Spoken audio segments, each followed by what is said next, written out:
Business with a servant's heart. Welcome to the podcast. Inspiration, motivation takes. Listen to the podcast. We're all about to talk about life. Our guests will share their life story. We want you to success in life and business. We're ready and we will start shortly. We're gonna talk about life. We're going to speak on business. You're gonna shine bright. We are going to witness business with a servant's heart. With hosts Steve, Ramona, and Ray. Inspiration, education talks. Listen to the podcast.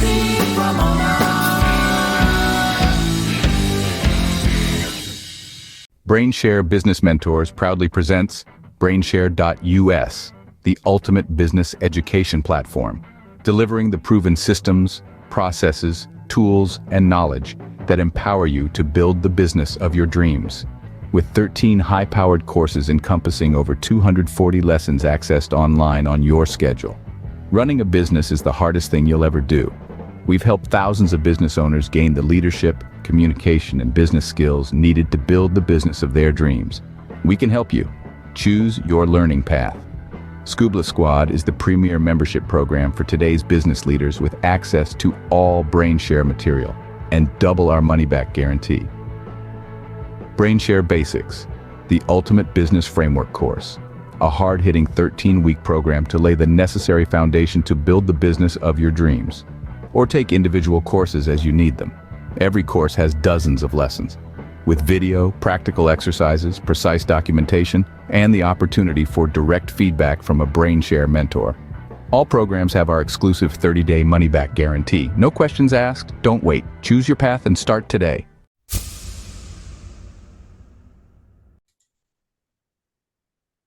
Welcome to Doing Business with a Servant's Heart podcast. Doing business and life with a purpose. Serving others and achieving success. I'm your host, Steve Ramona. We created this show for you because we want everyone to be motivated, inspired, and educated to learn how to do business and live life to make an impact in the world. I want you to think about, as you listen to my incredible guests today, how will you serve today and what impact will you make? Now, I want to thank my two sponsors, BrainShare.us and PitchDB. BrainShare.us, build a business that works with you, without you.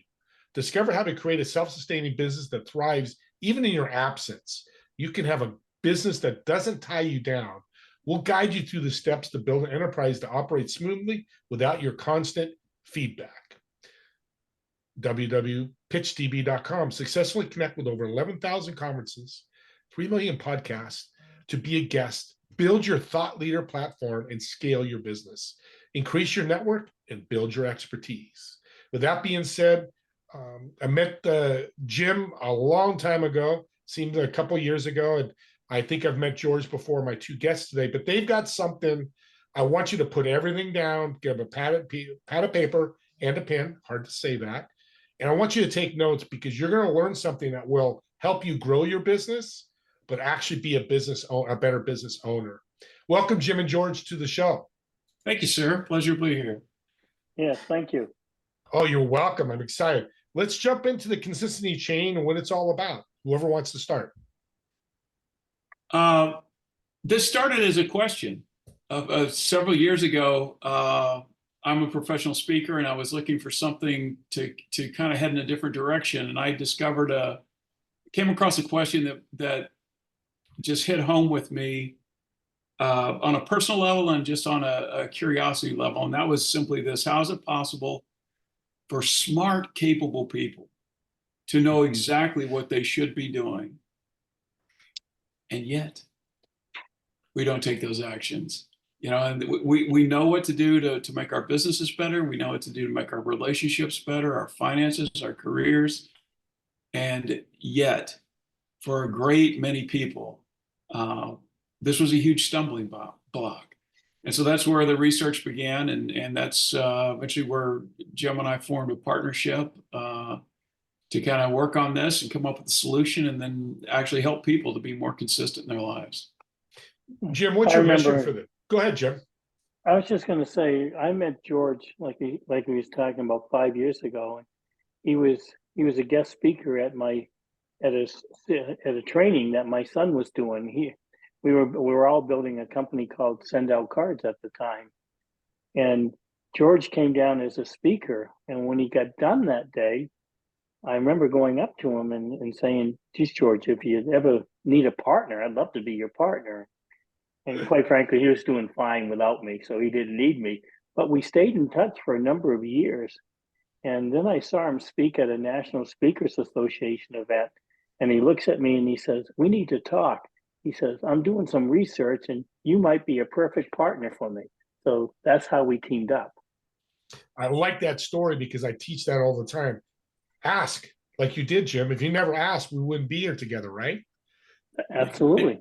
And he only regrets it a little. So that. I'm going to make a note of that, George. Make sure we know that. Just a little. Well, guys, what's the mission for Consistency Chain? Well, you have to understand there's a high percentage of people, roughly 80% of people, that fall into the category of consistency challenged. And I was one of those people. And so this is something I wanted to understand on a personal level, because I always felt like consistency, I knew what to do and I knew I could do better and I knew I could have more success. I just wasn't good on the follow through, which is the reason why Jim and I's partnership originally came about, was because Jim was the flip side of that. Jim is the 20% of people who commit to a goal and have this, to me, mystical ability to follow through on that goal. And I mean, he's built businesses, he's, raised a great family, great kids, the whole thing. What do you, how long have you been married now, Jim? It's like 53 years. 53 That's consistent. years. That's very consistent. Yeah. That's very consistent. And I've done something similar, but it took me 3 wives. It's still, I think you still get to count it. Yeah. But Jim and I could not be more dissimilar in the way we went about our lives. And Jim represented that group of people that tend to, because they're so consistent, they tend to rise to positions of leadership. And when they do, they're confronted with people like me. And we see this disconnect in leaders trying to, basically the only tool in the toolkit for a leader is, well, just do what I did, which makes complete sense because they know it works. I mean, they experience the fact that it works. The challenge is that people like me hear that, understand that, know exactly what it is they want me to do. And then once I walk out the door, the odds of me doing it are not good. And we see this represented in every business. We speak to a lot of sales groups, and salespeople understand, that sales leaders understand immediately the 80-20 rule, that 80% of their sales are going to come from 20% of their salespeople. And every year they get together for the meetings and the speakers and the events, the new processes, and they can't budge those numbers. And so I was just going to say, I'd look at somebody like yourself, George, and wonder, you just weren't motivated enough, or you didn't have the why that made you cry. I mean, it never dawned on me that you're thinking basically out of another section of your brain. Right. Right. We found out in your research, but yeah, and that is the bottom of this, is that for the 20% high achieving, consistently people that are naturally consistent, they're thinking out of a part of their brain. It's called the prefrontal cortex. And so it's the executive functioning part of the brain that can look at an issue or look at an action in the moment and project what repetitions of that action, where that's going to lead. And if that's where they want to go, then by golly, we're going to just keep doing that until it happens. And then there's people like me. I have a prefrontal cortex. It's just not in charge. So when Jim tells me the process that he wants me to follow, I completely understand the process. I understand there's nothing intellectually about what he's telling me that I do not understand. The challenge is that's not where the decision is going to be made for me. My decision, and this shows up on a functional MRI machine, my decision is going to be made in a much more primal part of the brain called the ventral striatum. And I'm not making decisions based on long-term outcome. because this is a much more primal part of the brain, the factors that go into making a decision for me are much more primal. And it boils down to what we call the ESP filter. Is it easy? Is it safe? Is it pleasurable? And if it's not, I'm not ever going to tell Jim I'm not going to do it. What I'm going to tell Jim is today wasn't a good day. Yeah. And so what we want to help leaders understand is that in order to get people like me activated and consistent, we have to use a little bit different approach. Because if it sounds hard and it scares me and it doesn't sound like fun, to get me to do that over a long period of time is going to be challenging. And one of the things that shows up for people like me, because easy, safe, and pleasurable is like the hallmarks of instant gratification. And all the good stuff in life comes with delayed gratification. But we also know that all the best results in life, they're lagging indicators. You may have to work for months or years for those results to show up. Well, for people like me that are driven by instant gratification, if I don't see those results pretty quick, this isn't for me. Yeah. And I'm going to look at it and go, whatever happened to George? He had so much potential, right? He was so good. Yes. I mean, I can't. Where is he? Where did he go? What happened? He made everybody like George. He made everybody laugh. It was just couldn't follow through. And it's interesting as you guys are talking. I think me and Jim have talked about this in the past. This is a network marketing phenomenon too. They do those big conferences. The first week, the sales are crazy, and then people start waning. Yeah. That what you're talking about a little bit? Yeah, exactly. I mean, that's network marketing, because I had several experiences in network marketing, was never successful. Jim had experiences in network marketing. He was distributor of the year at 2 different companies. Mm-hmm. We couldn't have been more dissimilar.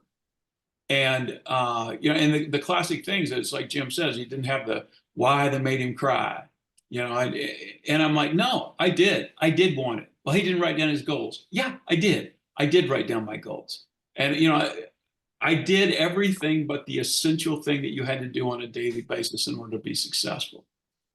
And I know people like Jim, the people in leadership that were above me, were incredibly frustrated with me. But I will just tell you, their frustration was dwarfed by my frustration, because knowing that I wanted it, knowing that I was capable of doing it, and not being able to find the leverage to get myself to take those actions on a daily basis. There was nothing more frustrating than that. Yeah. And then that George, frustration, that the way that I identified with those people we call them in the back of the room, we would speak to network marketing companies. We always said, Jim talks to the first 3 rows, and I talked to everybody on back. And those people on back, those were my people. I knew it. I knew how it felt like to come into a meeting and go, this is the one, man. This is the information I needed. This is it. Oh, man, I can't believe what they come out with. This is the best thing ever. And you go through that whole weekend and you're jazzed up and you're fired up, and you go home on Monday and almost nothing changes. Yeah. And just to repeat that cycle over and over again until finally you say, it's just not for me. Yeah. George, tell the story about the, is it Walter Mischel, the Stanford researcher? Yeah, because that's very eye-opening. Yeah, and this was where it kind of hit me. And this is a Stanford researcher at the Stanford Business School did a study that started out in the late 1960s, early 1970s, and they took 300 5-year-olds, which right there you should get the Nobel Prize just for that. Just to corral. I mean, I got a 10-year-old granddaughter. If I babysit her for half a day, I'm in the hospital. So the thought of anyway, so he brought these kids in one by one, put them in a face-to-face with a marshmallow, and said, listen, I'm going to leave. When I come back, if that marshmallow is still here, you're going to get a second marshmallow. And he would leave and he would come back in about 10 or 15 minutes. And the number of people, when we talk about 80-20, the number of kids that ate the marshmallow that were driven by instant gratification, right at 80%. And then the cool thing, I guess it's cool, it's kind of sad in a way, as this was, like I said, this was a longitudinal study done over years with this group of kids. And so they checked in with them at mid-teenage years and found out that 20% that didn't eat the marshmallow had higher SAT scores, higher GPAs, and were more socially advanced. Midlife, they check in. The 20% that didn't eat the marshmallow had more professional advancement, they earned more, had more education, they were divorced less, and according to body mass index, they were healthier. And then 2011, and this is the thing that just blew me away. They brought them back one more time, and they put these kids who are now in their 50s, put them in a functional MRI machine, and a technician could look at that brain scan, look at the activity level in one of two areas of the brain, and tell you whether or not that test subject 45 years prior did or did not eat the marshmallow. See, that's what scary. problem is. Yeah. That's how deep this problem lies, which is the reason why motivational posters and rah-rah meetings and all this stuff, they don't have an effect, because it's so much deeper than that. And unless you grasp the actual challenge of what we're trying to do, we're trying to rewire a brain is basically what we're trying to do. But even that is much more difficult than it sounds. But I mean, neuroplasticity is a thing, and we know that. But how do you rewire a brain? Well, you rewire a brain with close repetitions over time for an extended period of time. Well, what's another word for that? That's consistency. So the very virtue that we need in order to rewire our brain, we don't possess.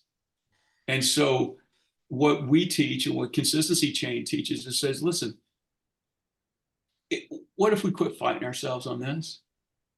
What if we just said, you know what, this is the way I'm wired, it's the way I am, and until I can get it changed, this is what I'm going to be dealing with. We just say, okay, well, let's lean into that then. Let's lean into that. Let's pull the long-term goal off the table. Let's look at today. Let's look at breaking down the direction that we want to go in into steps that we can do today that qualify as easy, safe, and pleasurable. And then let's set up a tracking system. Let's not focus on the long-term thing that we know if we continue on this path, we're going to get there. But let's take that off the board. Let's just focus on this very simple process that I can graphically see every single day that I kept my promise to myself. I took one more step in the direction that I want to go. And as I do this, I build skills, I build confidence, and I build my own personal consistency, this consistency muscle.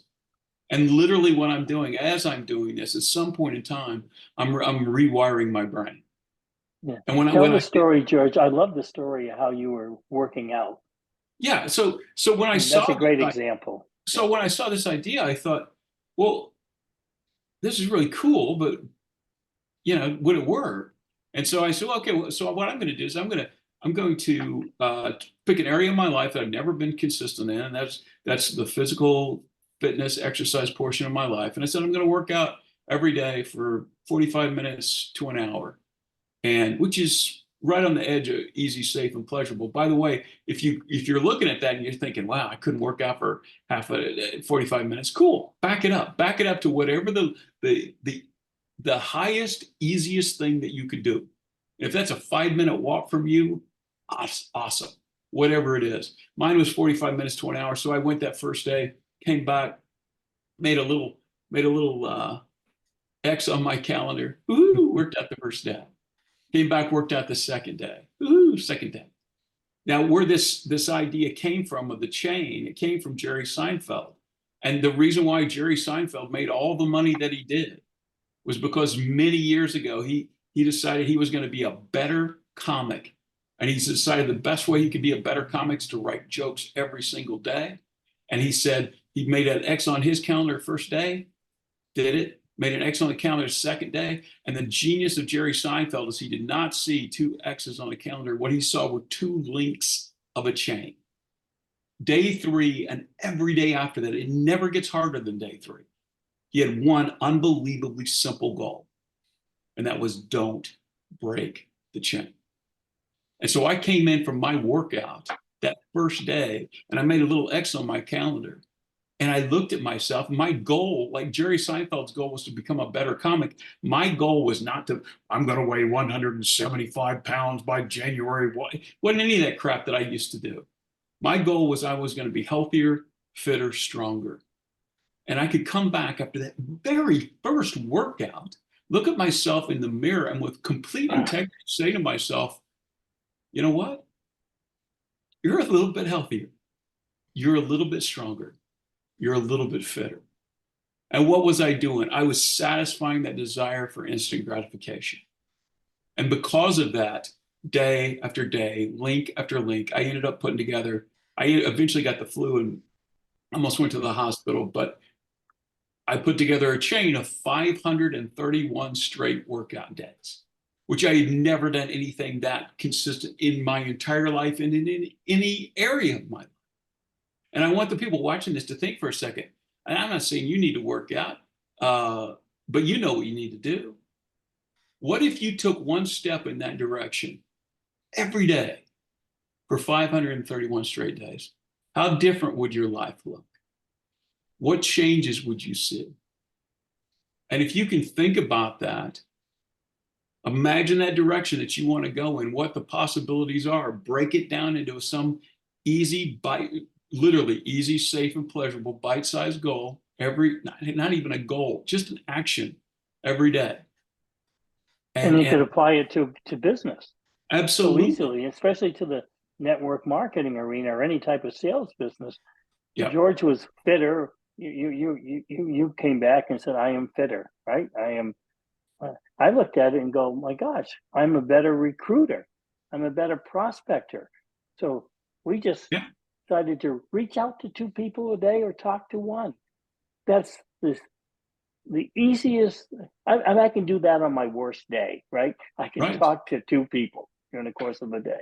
So, and that's what we came up with the ER goals, actually. Yeah. And it takes traditional goals that people that have, like Jim is just a poster child for how traditional goals can work for you. I mean, he did all that. The challenge is traditional goals work great for the people they work for.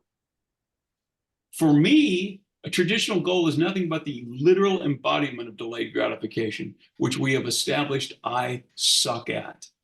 So instead of just running into that same wall time after time after time, I decided, this is either I'm never going to be successful, or I'm just going about this the wrong way.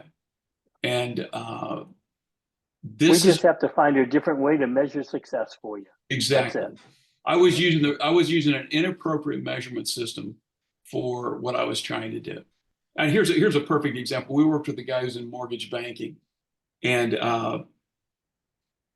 his company had put together this really nice platform where he could make these little videos on his iPad and send them out to past clients because referrals were where he got his business. And he said, I want to make 2 videos a day. We're like, cool. We supported him in that. And he did it for 1 month. He'd never done it before, not consistently. He did it for 1 month. At the end of 1 month, guess what?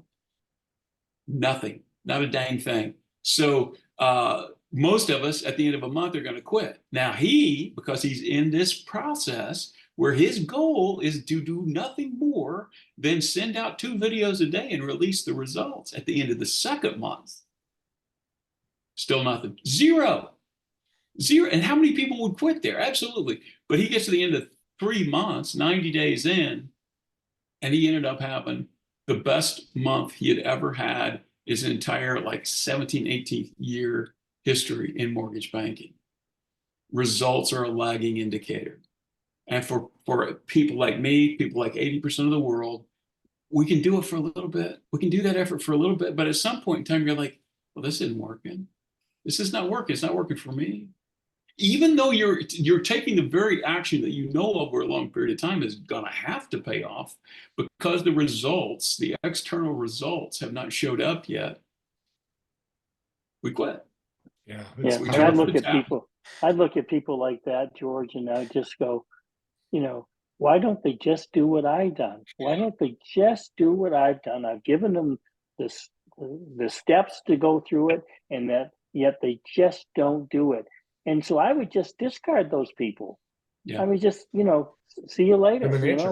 I'll go out and look for somebody new, somebody that Right. can do it. And so this has been so eye-opening for me as a leader of how to look at people. And now when I bring somebody on board, I view everybody as an 80%er. I mean, prove me right or prove me wrong, but that's the way we're doing it now. So. That's great. It sounds like action and awareness are a big part of this. Being aware of taking the consistent steps, because in a podcast world, you have to be consistent in your shows, and I've been consistent since October of 2022. I've had a show every week since then, and I'm a rock star because of it. But it's not hard. It's ESP. It's easy, simple, and pleasurable for me. So I love that you brought ESP in. We're running out of time here, but one thing I do want to ask, and I know audience is wondering, Jim or George. So I'm consistent for 30 days, but I get COVID or I get the flu. So let's use the workout, and I can't work out for 2 days. Right. Jump right back in and go, oh, woe's me. I just blew up my consistency chain. What happens? Well, the beautiful it's thing it's gonna happen. So just go with it. I mean, it's gonna happen. So life hates chains. So that is absolutely going to happen. But the consoling fact of that is success does not require perfection. It just requires consistency. And so when the chain breaks, for whatever reason, and it's going to happen, okay. And now we pick it up. You start over with a different measure, with a different viewpoint at that point. And you have a different standard. Yeah, and you have more confidence that you can do it because you've already done it once. And you built skills along the way, regardless of what it is. If it's a sales process where you're calling on that the extra client every day or prospect every day, you're building skills. And so now you're approaching your next chain just a little bit better than you were before. Yep. Yeah, I love this. It's you just made it into ESP, because that's the thing when I talk to people. It's like, oh, you're telling me to be this or this, but I just missed a week. Jump back on the horse. That's an old time phrase. You guys are young guys. You don't understand that one, but that's what you're saying. Yeah, good. Yeah. So that's what you're saying, because I used to run health clubs, and we tell people, hey, you go on vacation for a week, you couldn't work out, jump back in. But I love what you said, Jim. Change your goals a little bit, or change your viewpoint on that. Embrace it, because it's going to happen. Yeah, absolutely. Any last thoughts from either one of you? I did. When I look, go ahead, George. You go. Okay. I was just going to say that. I can tell you're partners. That's for sure. I just want to say, if there's anybody out there that can relate to my story, because it's your story, and you felt the shame and the blame and the less thanness of knowing what it is you want to do and not being able to get yourself to do it consistently, just know that it doesn't have to be that way. There is a way out. Your path would maybe look a little different than somebody like Jim, but there is a path for you, and it's absolutely something that you can do. I love it. Jim? And the only thing I would add to that, Steve, is that if you've heard the old adage, if you take a penny and you double it every single day for 30 days, at the end of 30 days, you're going to have over $5 million, right? But if you take that same penny and you double it every other day, at the end of the month, you're going to have $163. So I would ask you, are you building a $163 business or a $5 million business? And that's the power of consistency. I love it. Either one of you, how can people reach out to you, get involved with the consistency chain? We have a book on Amazon called The Consistency Chain for Network Marketing. We're going to have another book coming out here in a little bit, but if you're on network marketing, awesome. That's a perfect book for you. If you're not, it's still the perfect book for you. The concepts and the principles are exactly the same. The illustrations are just going to be more network marketing illustrations than other. But absolutely everything that we talk about in here is in there with a lot more background information to let you know. Because there's some people like me that I want to know why this works. I need to know the context of this, and I want to hear the references and the citations and everything. And there's also a lot of tips that we have as far as just like, the best way to set up a chain, what kind of activities to look for, how to scale up, scale down. So that's one of the best ways to get a hold of us. We're both on LinkedIn, and consistencychain.com is a website, and anything Or else, reach Jim? out to us, Jim at consistencychain.com or Yep. George at consistencychain.com. Either one. Yep. A lot of ways to get a hold of you, which I love. Reach out to these guys, audience, and you know what they did today? They not only helped you in business, but they helped you in life, because George talked about working out. That wasn't about his business, but it's personal. It's why I love these guys, and this is why his incredible show. Let's get you better personally and professionally to grow. So grab that book. I'll put the website in the show notes so you'll have access to it. And do me a huge favor. I love podcasts that's got a reverse and a forward button. You go to 15 minutes and go, George said this, go back and forth. Jim said this, go back and forth. And as you guys said, practice and listen to it over and over so you get it. And let's change your lives. I want you to forget about my TV show, Together We Serve. It's every Friday at 2 p.m. Pacific and 5 p.m. Eastern. I have podcast swag. There'll be a link in the chat. Get your hoodies, t-shirts, hats. And last but not least, thank you for watching or listening, depending on what platform you're using. And we'll see you all in the next episode of Doing Business with a Servant's Heart.